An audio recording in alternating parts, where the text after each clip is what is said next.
said, this is not a classroom. We're not going to get a repeat performance here. It's just what we can get to in this hour. So this is going to be a real down and dirty, nitty-gritty way of looking at this language. As for myself, I've been studying Japanese for the past 4 years. I only really got deep into it about a year ago. The first 3 years I was introduced to it in college, and that sort of gave me the springboard I needed, but it took me a while to really find the programs that I clicked with that made the language actually connect with me in a way that I could understand. So my name's Caitlin, and I've been studying Japanese for about 8 or 9 years now, but I didn't get into studying it seriously until I returned to college about 2 years ago and majored in it. Now, even though I have a bachelor's degree in Japanese studies, there's still a really big gap between my level of proficiency and the level I need to work in Japan. Now, although we'll be throwing a lot of stuff at you today, and you may not understand a lot of it, that's okay.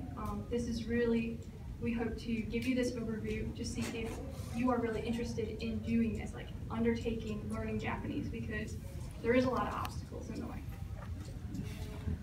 All right, so as I said, there is a lot to go through, so let's just dive right on it. Now, for those of you who do not have a lot of experience with foreign languages, you may not understand just how much of an undertaking this could end up being for you. It's not as simple as I go to the park and then changing out a few words to make it suddenly Japanese. That's not going to work. The very concept of language is so different between our cultures because the roots are just so far divided.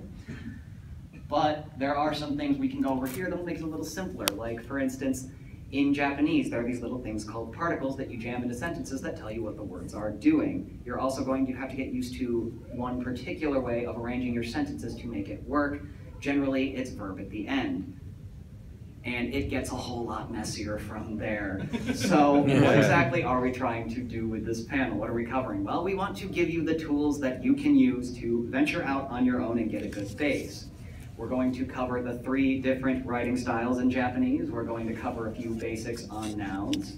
We're going to talk about sentence structure and those nifty little particles I brought up earlier. Again, don't sweat the details too much here. You don't need to know the specifics, you just need to know the general rules so that you can study it on your own later.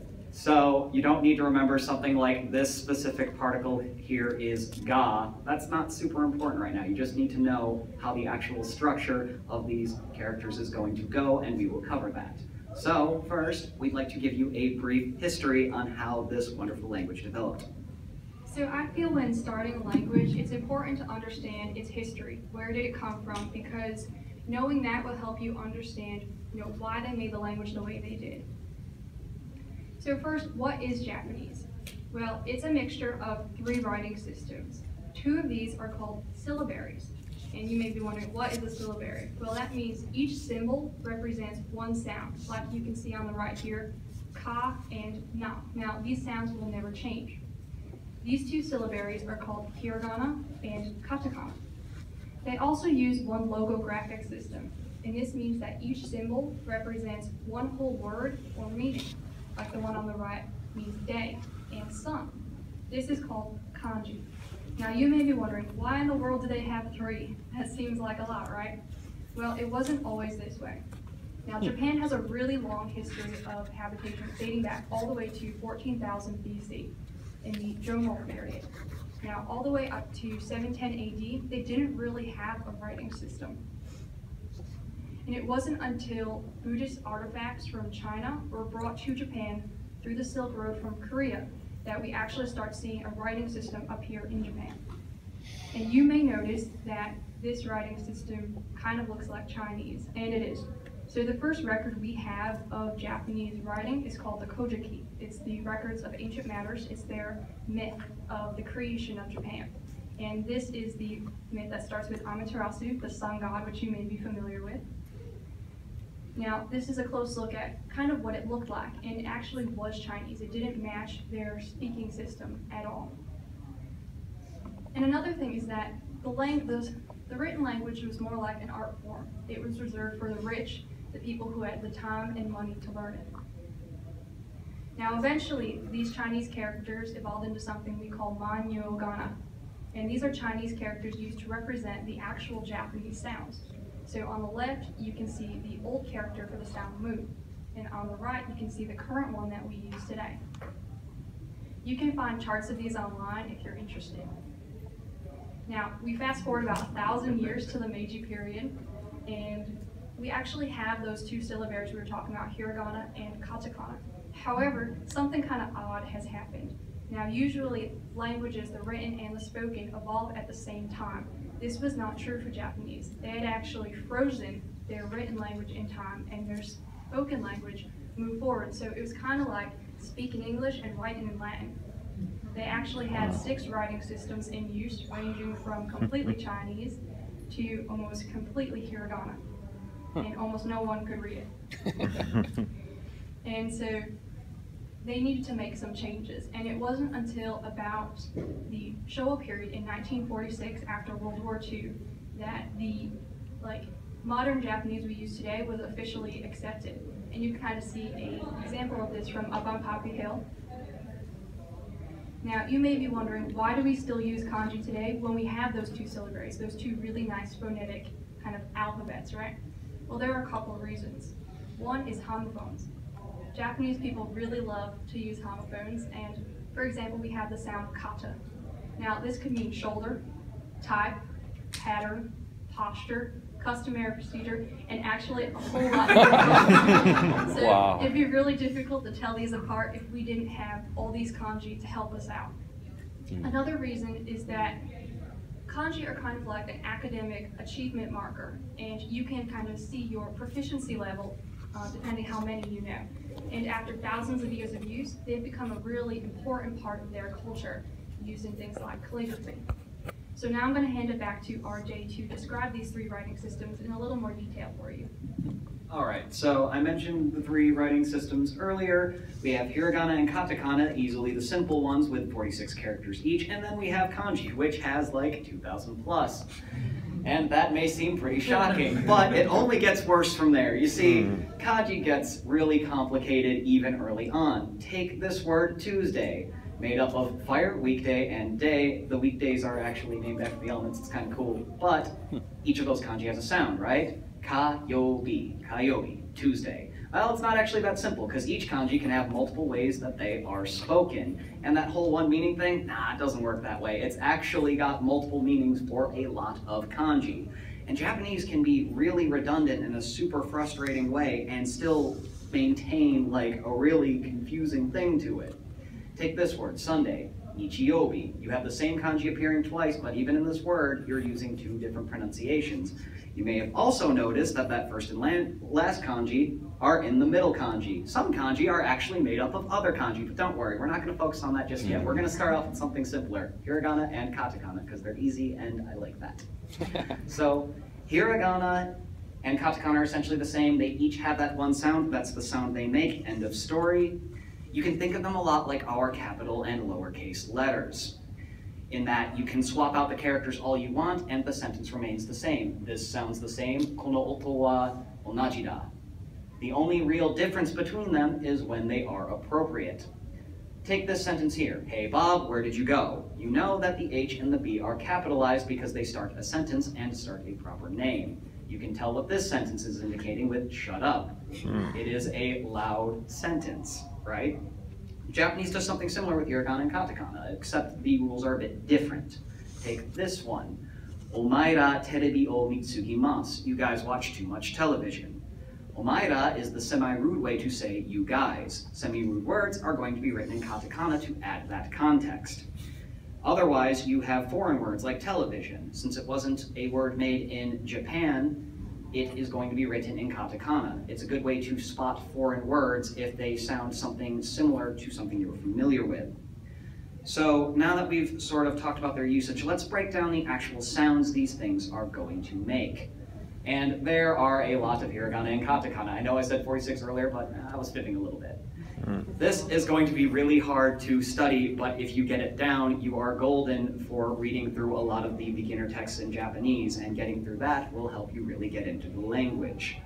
And this is a whole lot, so let's not focus on all of it. Let's look at hiragana because it's the same as katakana, so the rules here will apply to both.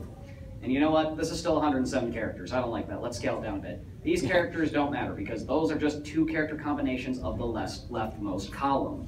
Whereas this is just a column filled with sounds that are slight modifications to that same column. So this is all we're really working with, and this is the 46 I promised you, and it's based off of the vowel system a, I, U, A, O. Every character in Japanese is going to have these sounds in them, save one. And everything is going to be neatly organized like this. Everything in the top red column is going to make the a sound. So a, ka, sa, ta, you get it, so on and so forth. So then you have them divided by their consonants. Everything in the second column is going to be starting with a K. Ka, ki, ku, ke, ko. And there's na, ni, nu, ne, no. You get it. There are some outliers though, like I mentioned. You have this character which just makes the n sound, no vowel involved. And you have these which sort of stand out in their group. In the S category you have she, in the, there we go. In the T category we have chi and su, and in the H category we have fu. And there is a reason for this. The way that we sort of separate off our consonants in our language isn't the same way that Japan did that with theirs. I know we've sort of, like, take this column here, the R column. That's not actually R the way it's pronounced. The way it's actually pronounced is... Yes, it's a bit of an in-between between L and R. It's closer to R, so that's how we've translated it. Same with these. If you take a look at the H column, who actually fits in with the rest. For example, it sounds a bit like H. It's just the U sort of makes it sound more like F, and that's the way we're going to translate it when we're putting these characters in English letters, which you will be dealing with a lot as you're learning. You may have also noticed these blank spots. Well, they don't matter. Don't worry about them. So, and again, pretty simple, right? A makes the sound A. Ki makes the sound ki. It'd be nice if everything did that, but these two characters like to be little deviants. We have ha, which can sound like wa when it's being used as one of those particle things, and only when it's being used that way. And then we can shrink down the su to make the sound that comes after it harder, like in the difference between the two words. Kata and kata. Right. So, the other thing that might be a bit confusing, this chart differentiates between these characters, but sometimes this doesn't always show up this way. Sometimes this character is also written as O. And the reason for that is, that's the way it's actually pronounced now. And that other character, the katakana one, is actually cycled out completely, because again, all this is used for is a grammar point. It's another particle, which we will, again, talk about later. But all you need to know is that this is a special character that only shows up to tell words what to do in a sentence. This is what you're going to be spelling your nouns out with. We also have little modifying marks, the modified sounds that I was mentioning earlier.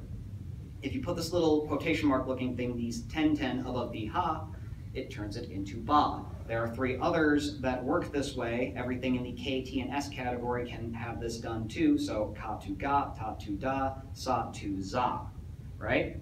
The only one that has something confusing to it is, again, ha, which if you use a circle instead of the quotation marks or a maru, you are going to turn it into the P sound, so pa.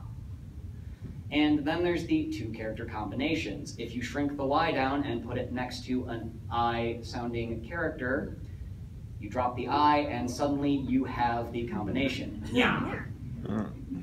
And you know, pretty simple scheme to follow. Ki and ya make kya, shi and sho make sho. The only thing I'd be careful about here is that depending on what font you're working in, it may be hard to tell that the Y is being shrunk down, and you can just find these characters next to each other, so just be wary of that. These are the characters that you're going to use for that, by the way. These are the only two columns you have to worry about for two character combinations. And this makes it super easy to decipher the language as an outsider. You can really read the beginner texts. And to start that, you will want to start at this website right here, realkana.com. On this website, you can look through all the hiragana and katakana, and you can toggle off on and off which ones you want to study at what point in time. And then the program itself will prompt you with the character that you're trying to learn, and then you type in what you think it sounds like. And the big thing here, I mentioned this a bit ago, but fonts. Fonts can make characters look different from each other. So you're going to want to, after you learn all of them in one font, turn on the rest, which will feel a lot like learning a bunch of new characters over again, but once you get it, it makes understanding and reading all of the different fonts that text can be written in a lot easier. So now that we've warmed up with hiragana and katakana, let's move on to kanji. All right. There are a lot of kanji, just a crap ton of kanji. And again, this was made as more of an art than an actual hard skill set that you could actually use, right? It almost seems like this was divined by the gods to keep us out of this language at times. But there are certain ways we can dissect it, and we're going to go over them now. This particular thing is important, the Japanese language proficiency test. This is the test that Japan gives to the rest of the world to see whether or not they can speak their language. It mostly applies to getting jobs there. So, it's divided into levels. And the way this pertains to kanji is you're going to have a certain amount of kanji to learn for each level to get tested in. And it's a good idea to stick to these levels as you're learning not just kanji, but things like vocabulary or grammar points. Because if you learn within those areas, you're going to get a lot of crossover in what you're studying, so it's going to be multiple iterations of practicing the same thing, which will help you stick to it so much better. And again, each of them has a certain amount in them that you have to know, with N1 having a ridiculous jump in the amount of kanji that you have to learn. Wow. I'm about midway to N2 myself. It's not too bad. And of course, these are cumulative. You can't just forget the ones that you forgot before, you got down before, so by the end, you do have to know the full 2,230. Oh, that's just the amount of characters you actually have to learn for this language. What's the actual number of kanji again? There's about 50,000, but you only need about 3,000 to read the newspaper. Oh, that's all. Yeah, only about 3,000, so it's not that bad. Sure. But this is the path you're going to want to follow because it will keep you on a good track. You can definitely deviate off it with other interesting ways of studying that we will talk about later. But for now, try to float around that area to at least build your core. Now, the other thing that picks apart kanji pretty well is radicals. These are worth learning even though they aren't really a functional written language in and of themselves. It's basically the alphabet that you're going to use to spell out your kanji, as all kanji are made of these specific squiggles. So, this word right here looks like a bunch of lines thrown together, right? Well, there's actually some method to it, in that there are 3 radicals that go into it. And if you know these radicals, you don't have to remember all the line strokes, you just have to remember these 3 words as a prompt, and eventually you'll just be able to do it out of hand. And each of these radicals has a primary position that they are supposed to occupy in the kanji. They can exist out of it, but if that happens, they're not called radicals, they're called parts. And there's an important distinction there because looking up kanji, in certain later texts, you're going to have to use the radicals, like the radical here, person.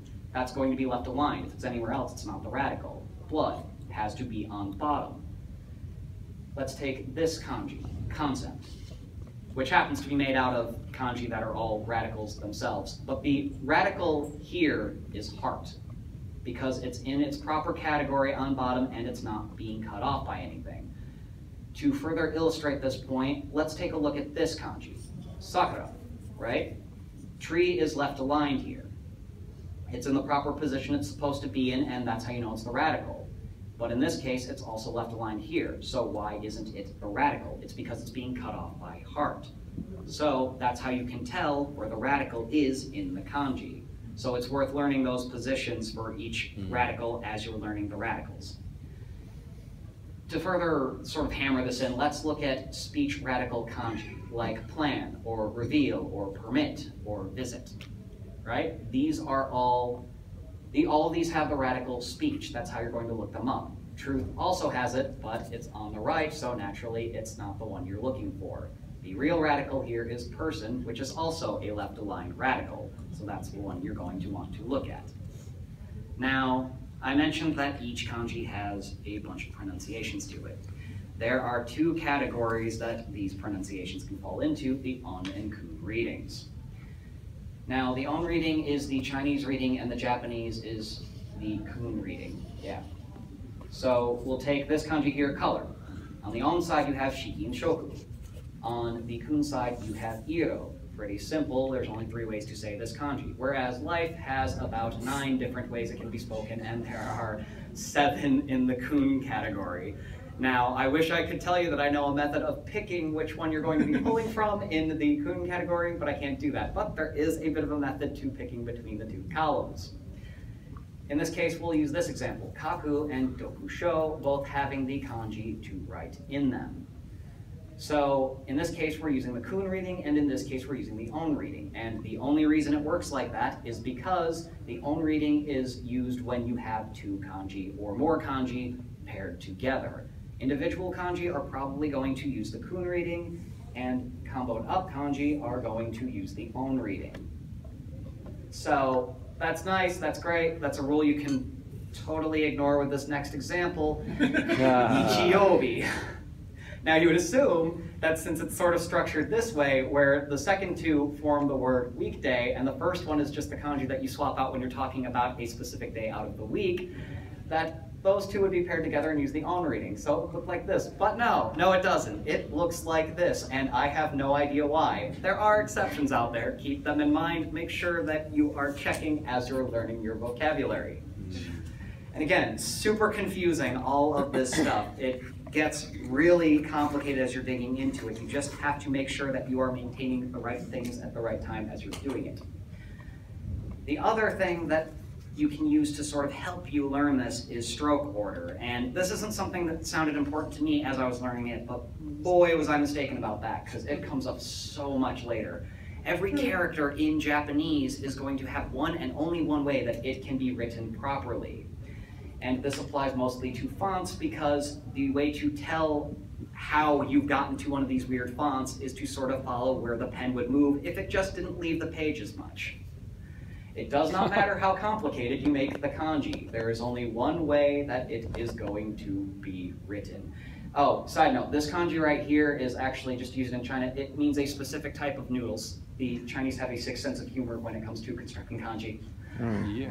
So along with an order is an orientation. There is only one direction you're going to want to write in with these things. And there are some general rules, and we're going to just sort of flash them up on the screen here, but it's top to bottom, left to right, horizontal before vertical. In diagonals, you're going to want to do right to left, but it's all just sort of similar stuff to that. Rules that you can follow, and these are very easy to look up online. Just look up kanji stroke order and get it down at some point, because it will help you move forward, and you're going to want to learn it early on. And a good app that'll let you practice this is the Kanji Study App. If you have an Android phone, it works on that. It's great. It lets you practice stroke order. It gives you quizzes and flashcards, all that sort of thing. Actually being able to sit down and draw these out puts them in your memory so well. That whole tactile memory thing is really useful. And this app does cost $8 for the full version, but you don't even need to bother with that, because even with the free version, you get the first 105 kanji, you get all the radicals, all the hiragana and katakana, so you can practice like the entire essentials of the written language for free, and then decide later if you want to tank the $8. And of course, if that doesn't work for you because you don't have an Android phone, there are tons of other options online. If you just do a quick Google search of practice kanji stroke order, you just have to find something that I guess suits your taste in a program, because they're all just slightly different from each other, mostly cosmetic. But in any case, I think it's time that we move out of the written language and into some basic grammar. So, like with our language, we have the nouns, verbs, and adjectives, but we also have those particle things. And for nouns, I'm going to hand this over to my buddy Johnny here, who will give you a very comprehensive explanation of how nouns work in Japanese. Someone call for an issue? No, we're good. This is next? No, this is not next. This is not next. I can figure that out. Okay. Okay. All right. Nouns. They exist. All right, so on to verbs. There you go. They're really pretty simple. It's a word is a word, and that's how it works. Everything else is super complicated though, like verbs. Take this verb, to drink. You have no mu and nomimasu. Two sort of different things. They sound similar though, right? So what is the difference between these forms? Why do we have two forms, two verbs? Why do we have to learn so much? It's because the Japanese really do love their tier systems, and in this case we have the levels of politeness to thank for this. We have things ranging from honorific to humble, polite, casual to rude. This is the area that we're mostly going to be working in, and this will pretty much get you everywhere you need to go with the appropriate amount of politeness, especially since, you know, they do tend to cut some slack with foreign speakers. This, though, is something you're going to have to dig a bit into, because a lot of shops in Japan use only this way of speaking because it sounds nice for the customers and they refuse to break character. I'd also recommend learning the rude one because it's really interesting to find out what cultures think are derogatory and what you do in lieu of swear words in a culture. That was all pretty interesting stuff. But let's look more at this whole levels of politeness thing. You have something like aru, to exist. In the casual form, you have aru. In the polite form, you have arimasu. In the honorific form, you have gozaimasu, a completely different word. You mostly have to navigate through 2 and 3, though. So again, just learn the exceptions and sort of get them down as you can. Now, there are 3 types of verb. You have regular 1, regular 2, and irregular. And each of them has their own rules that they follow. And we're not going to be covering irregular here because those 2 are literally the only 2 verbs that end up in that category. And they follow their own rules, and they each conjugate differently, and it's dumb, and I just don't want to talk about it. So we're going to move on to regular 1 and regular 2. Just look up irregular as you're doing it. Again, and it's unfortunate because the 2 verbs that are there are to come and to do. So if you have a verb that isn't its own verb in Japanese, that's the one you're going to have to use. But again, you'll have to study that on your own because it would take its own panel. It's ridiculous. But we have regular 1 and regular 2 verbs, right? And you can tell them by their endings generally. Right, so the first thing you want to do is to be able to identify between the 2, and to tell if it's a regular 2 verb is the easiest because they're always going to end in iru or eru, such as miru, to watch, and taberu, to eat. Now, regular 1 is basically everything else. So they're going to end in every other u sound in the u column, like matsu, nomu, or oyogu, for example. So next, say we want to actually conjugate our verbs, because in English we can say like to eat, or I ate, or I'm currently eating. Now, to do this in Japanese, it's going to be kind of like the latter, eating. We're going to cut off the end of the verb and add something else to it. So the first thing we're going to need to do is find the verb stem. And you can do this with the mas form, that level 2 polite form. So everything before mas is going to be the verb stem.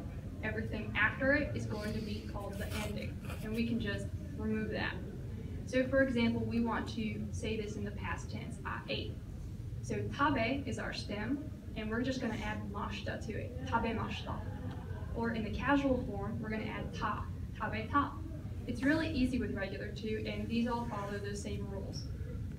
So for negative tense, you're going to add masen, or na. Now, regular 1 is a little bit more complicated, unfortunately. Now, with the mas form, you can find that verb stem before mas. And so for drink, it's nomi. But the casual form is a little different. As you can see, we have nomu. It's not in the e column.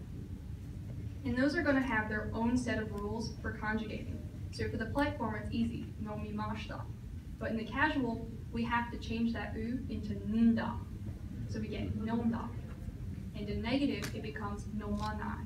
And these are rules you're going to have to look up and memorize. And there's a lot of fun songs for this you can find on YouTube. So another form you're going to want to know is the te form. And I'll hand this back to RJ.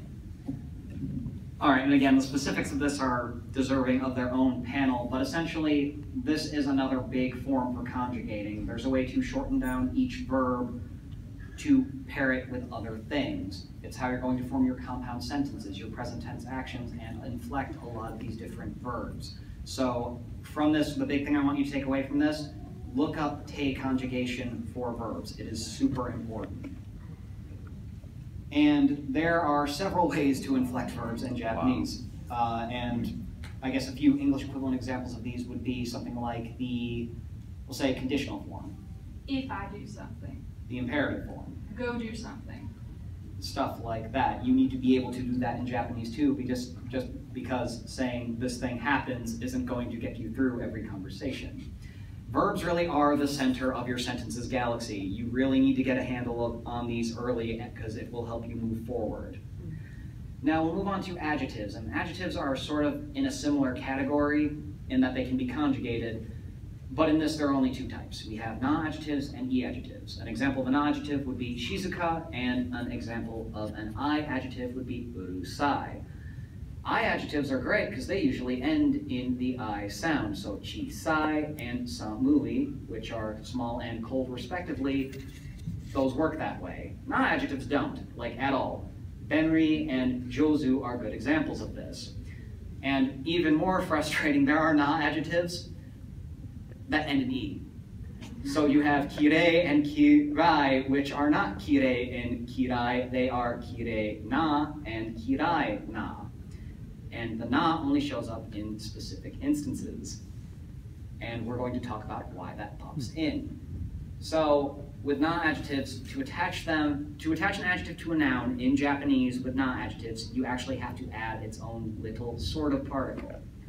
The non-adjective plus na plus noun system. So you're going to have shizuka na kodomo, or quiet child. And this isn't something you have to do with E because, take this example, loud child, an E adjective plus a noun will suffice. Urusai kodomo, loud child. And the big difference between these two forms, other than just the weird way that they attach to nouns, is that they conjugate just a bit differently. So, you know, to say the non-past form, it's going to be shizuka da, shizuka data for past form, shizuka de wa nai for negative, and, you know, it goes on from there. Now, there is an interesting thing about that da sound there, and I'm going to pass that off to Katie to sort of give a brief explanation of that if you could. So you can kind of consider non-adjectives like nouns, and to conjugate them, they need to have a verb to be. And the verb to be in Japanese is des. Now, it's also known as a copula, and it could take its own panel. But that's what you're going to add onto the non-adjective, and you're actually going to conjugate the verb des. And that's what you're seeing here. Da is to be, da is was, de wa nai is not, and so on and so forth. Yeah, and as I said, going back to E adjectives to conjugate them, you are just using slightly different endings. They sound a bit similar, but they get but you do have to learn them separately here. So there you go. That's another thing to add to your list of things that you now know about Japanese and can throw together in a sentence. So how do we actually put these things together? Well, with these little things, particles. So what are particles? Well, in this sentence right here, we have a lot of words. These are all words. And we have these things here, which are all particles and take up space in the sentence. Now, to go over them specifically, we have wa. Wa is going to pick your subject, the thing you are talking about. Watashi wa babu desu. I'm Bob. In this case, wa is telling you what the conversation is going to be about from this point on. It is going to mark the topic. And I guess a more direct translation and a form of translation you may want to get into more is speaking of. This right here is going to cover everything that wa could translate into directly. So, speaking of myself, I am Bob. Ga is a similar particle. They occupy a lot of space and in some cases can be interchangeable, but when they don't do that, they really don't do that. A good rule of thumb is that ga is a bit more specific and wa is going to tell you about the general. Take these two example sentences. Tori wa tobu, birds fly. Tori ga tobu, those birds in this vicinity around here that we're talking about, whatever, fly. Birds that have already been introduced that exist here, fly. We also have the particle mo, which means also. And this is another good example because it works in the same place that ga and wa uses. So we have tori wa tobu, birds fly, and bo mo tobu, Bob also flies. We have the possessive particle, no, which is going to denote ownership. My cup, watashi no kapu. And you can get as complicated as you want with this. It can be my mom's cousin's friend. Watashi no haha no itoko no tomodachi desu. That is a proper Japanese sentence. Trust me, you can totes get away with saying that in Japan. We have the locational particle next, ni. This is going to tell you where something is happening at, in what time frame, or it will give you a basic direction of where something is going. So in this example sentence, tomodachi ni presento o ageru. To my friend, I give a present. Or in this sentence, sanji ni ikimasu, which is I will go at 3 o'clock. So another particle after that sort of steps into a similar territory is de, which literally translates to by means of. This is going to tell you how something is happening. And it can work a lot with ni. Taikai ni kuruma de, Taikai ni kuruma de iku. To the convention by means of car I go. But to sort of put them next to each other so we can sort of talk about the differences, let's say biru ni taikai ga aru. There is a convention going on in this building. Biru de taikai ni aru. Because of this building, a convention is happening, sort of implying that without this building, we couldn't be doing this. That's basically the difference between the two. It depends on what you are trying to communicate to the listener. We have O, the object marker. This is that wo particle I was talking about earlier. And this one's pretty simple. It's the thing you're using in the sentence. So take this really simple example sentence, dogu o tsukau, tool use or use a tool, right? Super simple. Final particle we're going to go into here is ka, the question particle, right? So, watashi wa babu desu. This is the first sentence we gave as an example in this particle section. What if we want to turn this into a question? Question whether or not we are actually Bob. Watashi wa babu desu ka? That's as simple as that. You really just have to add a ka and an upward inflection, and suddenly you have a question out of a statement, which makes making questions in Japanese super easy and great to learn early on. So, bam, you get that. It's all very straightforward. I'm sure none of you are lost at all by this point. I'm sure everyone's 100% on board for this. So now that we've gotten those out of the way, let's look at actually building our sentences. Now, in English, we do things by the subject-verb-object method. I drink coffee. You have it lined up like this. In the Japanese order, it's a bit different. Like I said, the verb comes at the end, so it's going to be subject, object, verb. I, coffee, will drink. And these are really similar sentences, right? I mean, it's not that hard to jumble these around in your head. And I mean, we sort of have an example of this in our video with Yoda. The way he talks is awfully Japanese in its structure. He says things in the proper order. So if you're having trouble, you know, contextualizing things that way, think of what Yoda would do. And again, the more words you add, even if they're like do-nothing words, I mean, it gets a little harder to jumble this stuff around in your head. Like, what would you do if you were trying to translate, say, the first page of The Lord of the Rings, where that first paragraph is all one sentence? I mean, where would you even start to arrange that in the proper order? And what would you do if you were trying to arrange blocks of Japanese and English? Well, an important point here is that very often, there is not exactly a literal translation that will make sense. Artistic license is a very important thing when trying to translate. At the same time, Japanese can also be really simple. So, we go to verbs. That whole thing we were talking about earlier about how verbs are super complicated. They can make your sentences simply by existing. Nomu. That is an actual proper sentence right there. In English, we like to fill out our sentences. I think you need a subject and an object and a verb to actually make a proper sentence. I'm not super clear on that. You need stuff, though. You need stuff to speak properly in English. But the Japanese, you can scale that down a bit. Say you want to say, I drink coffee. Ore wa coffee o nomu. If you're already talking about what drinks you drink in a conversation and you're butting in, you don't really need to announce yourself. You can just say, coffee o nomu. I drink coffee. Say you're already talking about whether or not you drink coffee with your friends for whatever reason. You can just say, nomu. That is a proper sentence and that will work. Because verbs have a little more built into them. In the absence of anything else constructing your sentence, you are saying I will or I do. So, let's take this example right here. The English way. Bob loves watching Gravity Falls. He likes to watch it every week. He also draws fan art, right? So let's take the Japanese way of scaling this sentence down a bit. In the Japanese way, you can just say, Bob, Gravity Falls, watching loves, every week watches, fan art draws. And if you're already talking about Bob, heck, you can get rid of Bob from the sentence. You don't have to bring him up again. Of course. And this is both a bit of a blessing and a curse, because in one sense, making sentences in Japanese can be super simple, even if you're trying to express complicated things early on. But it also means that if you're trying to, say, listen to Japanese and get a feel for how the language is spoken, if you miss one word, you can get totally lost and just be out of your place for the rest of it, right?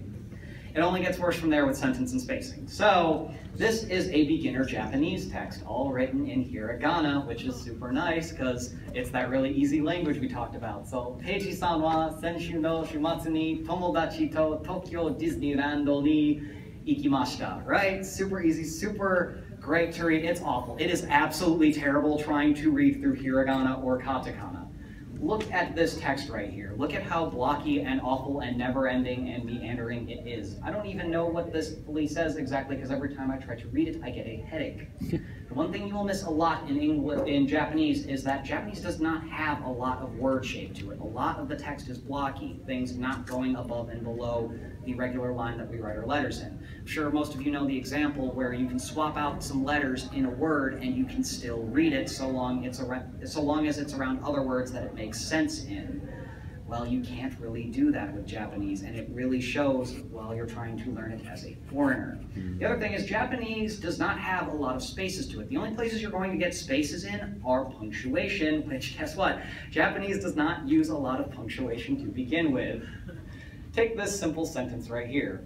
Watashi wa taikai ni iku. To sort of demonstrate what I'm talking about, at least in my case, I have to read through each individual character, stop on a particle, recognize that it's a particle, and I have to do that with the rest while keeping straight in my head what each word is doing in that sentence. In English, it's a lot easier. I just follow the words because I recognize these as one cohesive thing. And there is a way to do this in Japanese, actually. There is a way to escape this problem, and it's kanji. This whole thing, that's not lined up, but this whole thing here with kanji is that you can actually read really fast through the language if you get a handle on it. It is really worth actually taking a dig into it, and I avoided kanji like the plague for like a while, specifically because it was such a challenging thing, but I can't stress this point enough.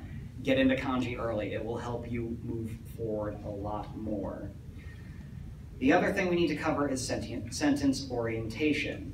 Now, Japanese does have horizontal writing to it. Can you read this? Easy, right? In Japanese, that's a perfectly fine sentence. It goes left to right and top to bottom. Awesome. How about this? Can you read this? Pretty easy, right? Still? How about if we take out the spaces? How about if we block up the letters and change the orientation of it? How about, you get it. It gets a little complicated and hard to do. You can do it, but it's not fun. I can read it. The Japanese do actually use a lot of vertical writing, and it's going to go top to bottom, right to left. Not terrible, but you will notice the difference when you shift to it. You actually do have to take a step to train your eyes to get used to going this way. Again, making it seem like this language was built from the ground up to keep you out of it. It will get frustrating. Please hang in there. It's especially troubling because manga, which I imagine a lot of people here would like to read, is always going to be written in this format. Same thing with Japanese literature. There's actually a fun story about how the first dictionaries went. So when they originally printed Japanese English dictionaries, Japanese was printed vertically, and of course English is printed horizontally, and they could not figure out how to get these in there properly. So they had to actually write the English in sideways. And if you wanted to use the dictionary, you had to keep flipping it back and forth. That works. But if you do want to break into reading early on and you want some mediums that are good for that, I would recommend any wordy type of video game or any television program that uses a lot of subtitles, because these are horizontal formats and are going to have that most of the time. So now we've taken a basic look at the structure of Japanese. That's super great, but I bet you want to know how to study it from here. So for that, we're going to move on to the art of learning. This is where we show you all the programs that we're using outside of the ones I mentioned earlier. Good one is Memorize, which I heard other people talking about in a few other panels. This is a website where anyone can go on and make a course. And you can sign up to that course, and basically it's a fancy flashcard program. And of the few, I've picked a few of my favorite courses. I like anything by this guy who did the JLPT N5 course. That's the name of that course. He has a few other courses. We have the Beginner's Japanese Grammar 1 course and the N5 Kanji course. Anything that's associated with the JLPT on that site seems to be fairly legitimate, but I definitely find the ones that are a bit longer and have the audio files to them, because being able to listen to the words as you learn them is important. The big thing that I like about this site are the NEMs, or little pictures that show up while you're trying to study something that help you recall words. In my case, I use a lot of this style, shosai. It means study room. For the longest time, I could not remember for the life of me what this word meant. So I made this sentence in my head. Please shosai to the study room. Now the two concepts are linked and it works, so when I hear either, I can get the other. This works for something like tomaru, to stay at. I will stay here until tomaru. This is a lot of word association, but there are other ways to go about this. I mean, you can come up with a fancy, vivid picture in your head that you think expresses the concepts well, or maybe you find out that kanji really is your thing and you just remember by the kanji how the word is spoken. It really depends on what you're good with, but the bottom line is there are tons of ways to try and remember these and get them into your head. And of course, they're all private. You don't actually have to share these with anyone, so they can be, you know, as awkward and cringy or inappropriate as you want them to be, and I highly recommend the second. It makes things stick so much easier. So there are some other useful resources that we want to point you towards. These will not necessarily teach you new things, but this will sort of help you practice the things you already know, or at least break them down and make them easier to digest. So I'm going to hand that over to Katie.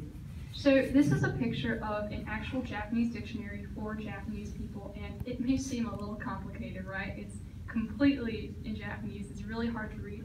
And you don't want to start with something like this, but you will want to transition into Japanese resources probably when you reach the N3 level. And if you don't make that transition early on, it's going to be even more difficult later on. But since you're all beginners, you're going to start with something kind of like jisho.org, and I definitely recommend this site. This is a Japanese dictionary for foreign or English learners, and it's pretty easy to use. You can type anything into the search bar. You can type English, hiragana, you can type kanji, and it will let you search. And there's also this little button down here called links that I want to point out. And if you click on this, you can get example sentences with that word in them, and you can also bring up kanji details. And this has everything from, say, like stroke order to the readings and different compounds that it's in. Another site that I wanted to mention quickly is called Reading Tutor Toolbox.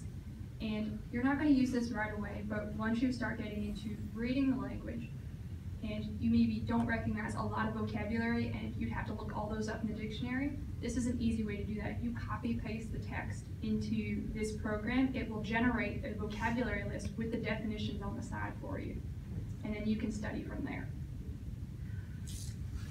Now that brings us pretty much to the end of our portion in this panel. It's really hard to bottom line an entire language this way in the span of an hour, but I hope this sort of clarified stuff for you. But the reason we threw so much at you and from different categories is so that you can find your strengths, the place where you shine. If there's any part of this where you felt like you were completely in control and understood what was going on, that's probably a place you might want to start.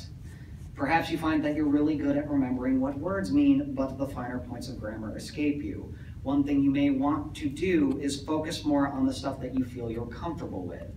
If you can figure out what this section here means, that is one less task you have to process through your head as you're trying to figure out what goes in this slot right here. Don't fall into the same trap I did, though, where you focus too much on your strengths and then, for example, come to give a panel and don't know much about grammar at all. That is a bad way to go about it. And try not to study everything about something all at once. An example of this would be with kanji. You can learn what kanji means in English, like what this actual thing is supposed to represent. But you can also learn how it's said. I cannot learn both of these things at the same time. I really did have to split up learning them. It is useful to learn one or the other first and then backtrack and try and get the other, because that will give you another chance to practice it again, and it will take less off your mind as you're trying to load it in. Because the mind is super complicated. Between all of us, we have different ways of learning. Some of us by words, some of us by picture. It really depends. That's why we try to use so many visual aids with this panel. And you, along with that, need to figure out just how much you can handle. You need to find that nice balance between working too much, overloading yourself, and then putting it down for a month, and doing enough to actually make progress in the language. And that's why we want you to look into all sorts of resources so that you can start in one and then connect them with other ones. Perhaps you find that flashcards are your thing, and that's where you want to work first. Maybe you find that you can't really remember a word unless you speak to your friend about it or have a conversation about it. Maybe you find that writing down kanji helps you remember it. That's certainly the case for myself. Maybe you come up with a super convoluted story in your head as to why these things sound the way that they sound. I am so happy this is the first thing that pops up when you type up convoluted story. You have no idea. And my personal favorite method, memorizing in its entirety your favorite anime opener and then going through afterwards and translating each word and trying to find grammar points. Because again, it's all about getting it up there, just getting it in the door so that you can really practice it out later. And a big part of this, and probably the biggest part of this, is going to be time and longevity, because at the very least, this is probably going to be a 4-year process, and that is if you are on it the entire time. You might want to start out by getting up to 10 minutes a day and keeping that consistent. Don't go a day without doing it. It's about making sure that you at least look at something every day, even if you're just going over a portion of your review, just to sort of keep that mindset going on. The ultimate goal that you want, though, is to hit about 1 to 2 hours. And this is certainly doable. Up until I drove up here for the convention, I was able to maintain that even while putting this panel together and working 60 hours a week. So it is something you can definitely put in somewhere.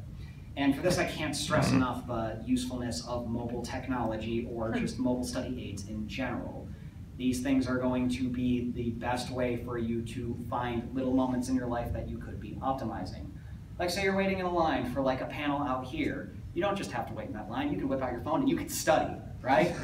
Maybe you're sitting in a car and you're just waiting to get where you need to go, like when you're leaving from the convention here today. No, you don't have to do that. You can pull out a book and you can study.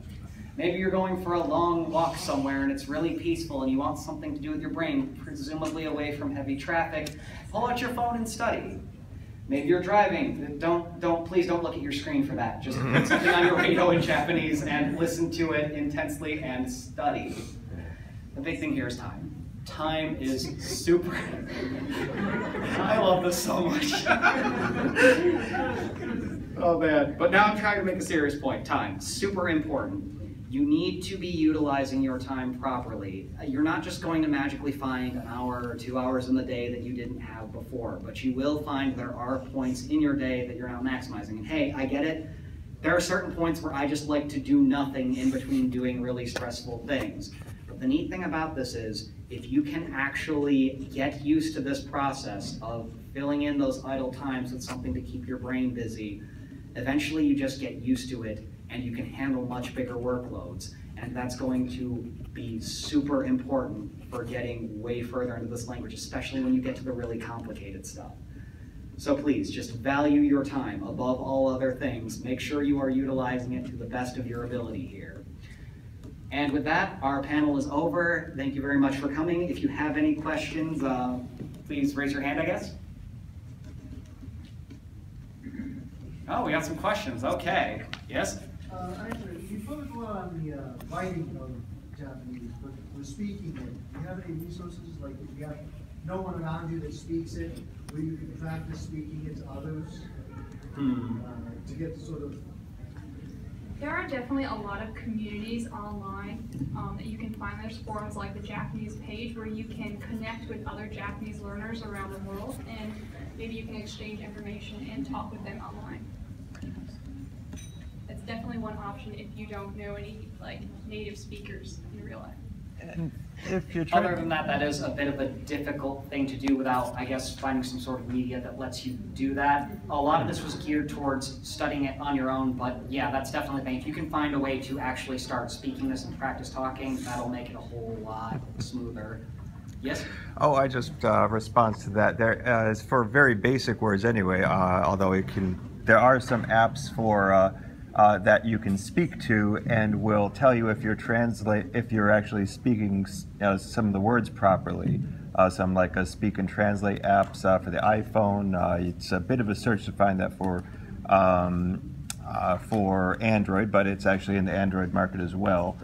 And I mean, it's like $10 for the iPhone version and $4 for the Android version.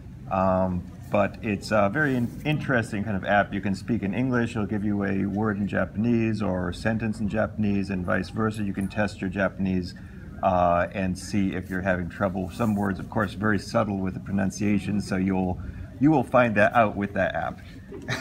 I did want to mention quickly that we do have some printouts about what we went over today and some of those resources, the links to those. We don't have that many, so if we do run out, you can leave your email with us, and I will email those to you. Excellent. Question? So I'm going to be taking Japanese classes in my college, and they offer Japanese 1 and 2, so it's 2 semesters fall, spring. So would you say that that would cover a lot, or would it only really be intro basics, and there's no maybe just expand for that? Well, it's really going to depend on the college. Like the college I went to, I signed up for classes on it, and we covered like barely anything. Like we didn't make much of any progress at all. I had to go out and do a lot of this on my own. Like of a textbook series that is about this thick, and there are 3 of, we got through half of 1 in 2 semesters, because you have to get everyone on the same page. Honestly, if you can sit down, learn all the Hiragana and Katakana, if you can get a good handle on the particles and some basic sentence order, as well as, I guess, probably grill out the N5 vocabulary, at least in my class, that would have certainly been enough to like even pass the final exam. And that's something, if you're really motivated, that you can do in like a few weeks. Like we have one of our friends who literally learned both alphabets in a day, and it just took him a few days afterwards to sort of nail them down completely and be able to, you know, read them with flow. So yes, I would highly recommend getting just that down, and you should do fine in those classes, unless the standards in your class are like ridiculously higher. And honestly, I hope so, because you know, you're there to actually learn this skill and you want to get it down. But if you can do that, it also, like, I mean, you can help make the class go a little smoother by, I guess, taking some of the burden off of teachers who have to go around and sort of run through with people. Okay, this is how it works. This is how your question can be answered. So yeah, if you want to be proactive that way, I definitely recommend that. Yes. Yeah, I've heard using anime as a learning tool to listen is the best thing, because the level of politeness in anime can be really rude, and sometimes the grammar is just not there. So teenage. That is true. Oh yeah. I mean, you are not going to find grammatical sentences in speaking. Just like we don't speak, you know, perfectly grammatically in English, it's the same in Japanese. And especially anime, those are like constructed sentences written by someone who's writing a script. And that's going to be a little bit different than, like, say, a live action drama, which is going to be a little bit more accurate in terms of grammar. Oh, if you haven't actually sat down and watched a J-drama before, you definitely should. It's great. Like right now, has anyone seen Assassination Classroom? There is a live action drama of that out now. I saw it on the website, one of the websites where I find my anime. They did That is drama on that one? I thought they only did movies on that. in Japan? Yeah, they only did 2 movies on it. Is it movies? I just saw the They thing did a for it. live action drama for Death Note. No. Yeah. Yes, and they did movies for that too, I think. But either way, you can actually find a few live, like Hell Girl was one I actually sat down and watched a while ago. The drama for that was pretty neat. But you can, I definitely recommend J-dramas. They're pretty good for that. The one thing you have to be careful with there is, for comedic purposes, they will switch between like polite and rude forms, you know, to be funny, but that's not actually appropriate in real life. All right, anyone else? For like learning Japanese, like speaking it, would Rosetta Stone be like a good one to use too for like beginner stuff? Like that program. I have some experience with Rosetta Stone. It's actually where I started after college, and I dropped that after a few weeks. I tried, I just couldn't. Rosetta Stone, I think, is probably a good tool after you've gotten your feet wet, you've memorized the alphabet, you've had practice speaking sentences, and you've gotten really strong in that category.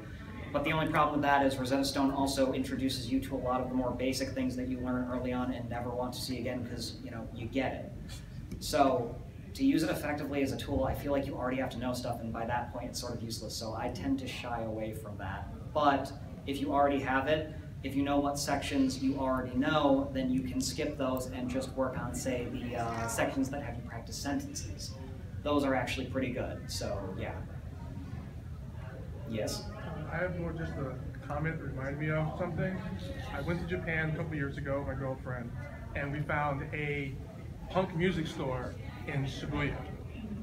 And we went in and asked for something, and pretty much my girlfriend, who speaks mostly fluent, said, yeah, she just went straight down to the bottom of rudeness with us.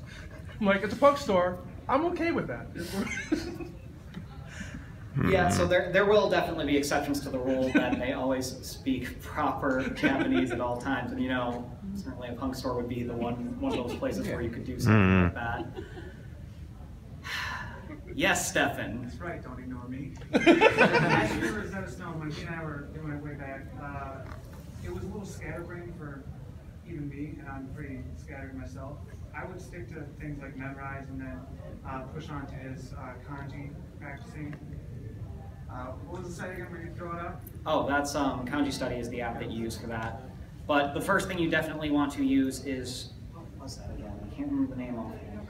Hiragana.com. That's the one you're going to want to start in, because that will just let you pick out of a lineup basically the Hiragana and Katakana, which is the first place, the absolute first thing you're going to want to learn. The first what now? First, the name of the app, or? The name of the app. Oh, it's called realkana.com. We have those written down on these pieces of paper if you want one. Oh, that guy, by the way, is the one that actually learned the entire alphabet in one day. Very impressive. Give him a round of applause, please. I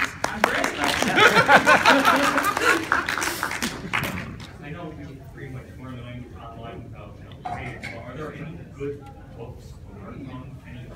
Oh, yeah.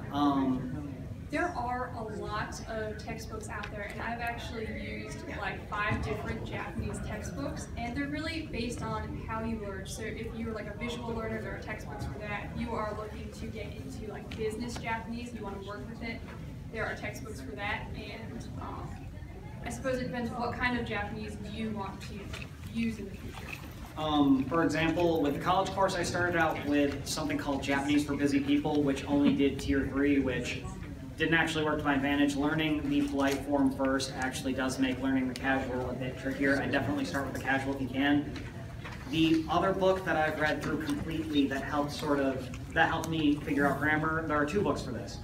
Tai Kim's Guide to Grammar, that's a good one. That's probably the place you should start. And as a supplement to that, what is it? Japanese the Manga Way. That one gives you examples from like old school manga about how you use some of the finer points of grammar. So I would recommend those 2 books. Again, though, those mostly pertain to grammar, which is probably what you're going to want to look to books for. The flashcard programs are going to do you better for actually like grinding in vocabulary and the characters.